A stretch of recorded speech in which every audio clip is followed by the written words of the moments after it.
voici le plat principal. Ah, le bourguignon! Le bourguignon! Je vois que monsieur est enthousiaste. Toujours quand il s'agit de manger.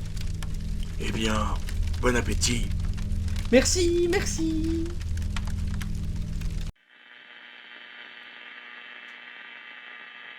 Pour ma part, je ne me rappelle rien de ma fuite, sinon des heurts violents contre des arbres et des culbutes dans la bruyère. Tout autour de moi s'accroissait la terreur invisible des Martiens. Cette impitoyable épée ardente semblait tournoyer partout, brandie au-dessus de ma tête avant de s'abattre et de me frapper à mort.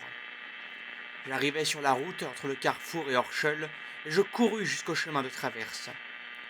À la fin, il me fut impossible d'avancer.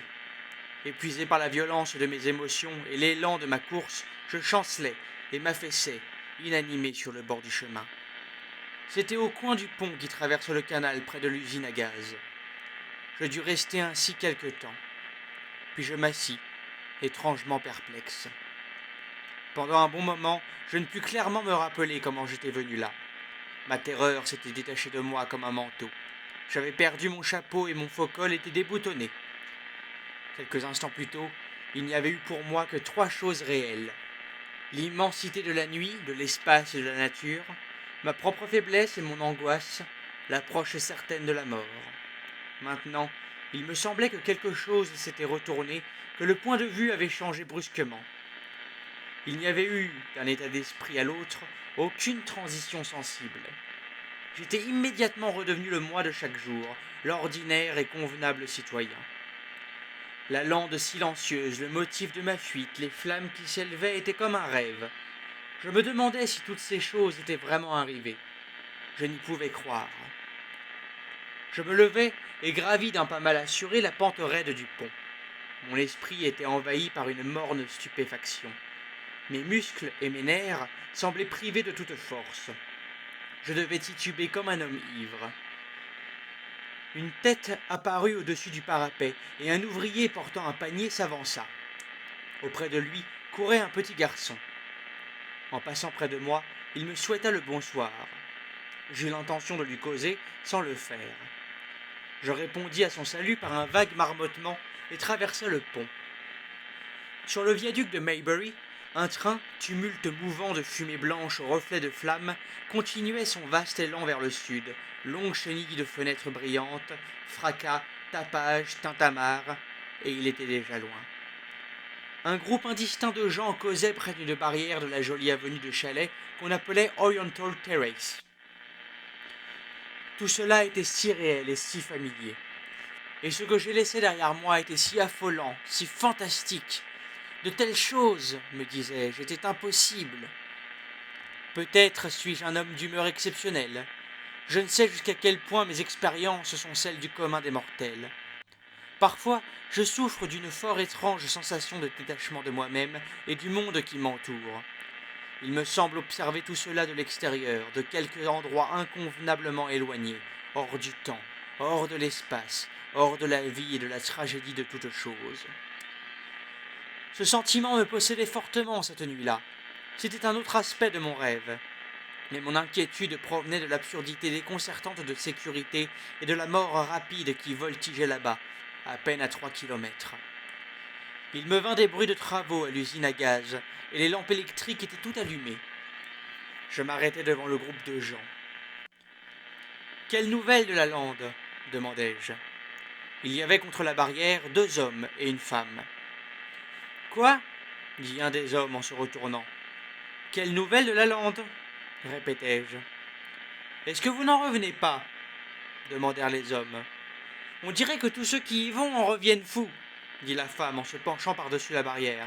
« Qu'est-ce qu'il peut bien y avoir ?»« Vous ne savez donc rien des hommes de Mars ?» demandai-je. « Des créatures tombées de la planète Mars ?»« Oh, si, bien assez, merci !» dit la femme. Et ils éclatèrent de rire tous les 3. J'étais ridicule et vexé. Sans y réussir, j'essayais de leur raconter ce que j'avais vu. Ils rirent de plus belle à mes phrases sans suite. « Vous en saurez bientôt davantage, » leur dis-je en me remettant en route. J'avais l'air si hagard qu'en m'apercevant du seuil, ma femme tressaillit. J'entrai dans la salle à manger. Je m'assis, bus un verre de vin, et aussitôt que je pus suffisamment rassembler mes esprits, je lui racontai les événements dont j'avais été témoin. Le dîner, un dîner froid, était déjà servi et resta sur la table sans que nous y touchions pendant que je narrais mon histoire. Il y a une chose rassurante, dis-je, pour pallier les craintes que j'avais fait naître. Ce sont les créatures les plus maladroites que j'ai jamais vues grouiller. Elles peuvent s'agiter dans le trou et tuer les gens qui s'approcheront. Pourtant, elles ne pourront jamais sortir de là. Mais quelle horrible chose, Calme-toi, mon ami. dit ma femme en fronçant les sourcils et en posant sa main sur la mienne. Ce pauvre Gilvy, dis-je, pensez qu'il est resté mort là-bas. Ma femme, du moins, ne trouva pas mon récit incroyable. Quand je vis combien sa figure était mortellement pâle, je me tus brusquement, Ils peuvent venir ici. répétait-elle sans cesse. J'insistais pour qu'elle bût un peu de vin et j'essayais de la rassurer. Mais ils peuvent à peine remuer, dis-je. Je lui redonnais, ainsi qu'à moi-même, un peu de courage en lui répétant tout ce qu'Ogilvy m'avait dit de l'impossibilité pour les Martiens de s'établir sur la Terre. En particulier, j'insistais sur la difficulté gravitationnelle. À la surface de la Terre, la pesanteur est 3 fois ce qu'elle est à la surface de Mars. Donc un Martien, quand même sa force musculaire resterait la même, pèserait ici 3 fois plus que sur Mars, et par conséquent, son corps lui serait comme une enveloppe de plomb. Ce fut là réellement l'opinion générale. Le lendemain matin, le Times et le Daily Telegraph, entre autres, attachèrent une grande importance à ce point, sans plus que moi prendre garde à 2 influences modificatrices pourtant évidentes. L'atmosphère de la Terre, nous le savons maintenant, contient beaucoup plus d'oxygène ou beaucoup moins d'argon, peu importe la façon dont on l'explique, que celle de Mars. L'influence fortifiante de l'oxygène sur les Martiens fit indiscutablement beaucoup pour contrebalancer l'accroissement du poids de leur corps. En second lieu, nous ignorons tous ce fait que la puissance mécanique que possédaient les Martiens était parfaitement capable, au besoin, de compenser la diminution d'activité musculaire. Mais je ne réfléchis pas à ces choses alors. Aussi, mon raisonnement concluait-il entièrement contre les chances des envahisseurs. Le vin et la nourriture, la confiance de l'appétit satisfait et la nécessité de rassurer ma femme me rendirent, par degrés insensibles, mon courage et me firent croire à ma sécurité. Ils ont fait là une chose stupide, assurai-je, le verre à la main. Ils sont dangereux parce que sans aucun doute, la peur les affole. Peut-être ne s'attendaient-ils pas à trouver des êtres vivants, et certainement pas des êtres intelligents. Si les choses en viennent au pire, un obus dans le trou et nous en serons débarrassés. L'intense surexcitation des événements avait sans aucun doute laissé mes facultés perceptives en état d'éréthisme. Maintenant, encore, je me rappelle avec une extraordinaire vivacité ce dîner. La figure douce et anxieuse de ma femme tournée vers moi sous l'abat-jour rose, la nappe blanche avec l'argenterie et la verrerie, car en ces jours-là, même les écrivains philosophiques se permettaient maint petit luxe. Le vin pourpre dans mon verre, tous ces détails sont photographiquement distincts. Au dessert, je m'attardais, combinant le goût des noix à une cigarette, regrettant l'imprudence d'Ogilvy et déplorant la peu clairvoyante pusillanimité des Martiens. Ainsi, quelque respectable dodo de l'île Maurice aurait pu de son nid envisager de cette façon les circonstances et, commentant l'arrivée d'un navire en quête de nourriture animale, aurait dit « Nous les mettrons à mort à coups de bec demain, ma chère !»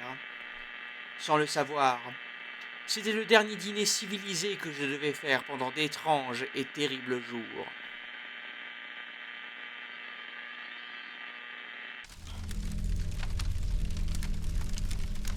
Je ne pose pas la question sur le fait que vous avez terminé votre assiette. Vous avez même saucé.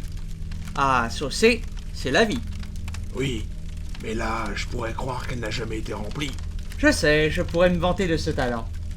Je vous apporte le dessert et je vous ramène un nouveau pichet. Eh ben avec plaisir.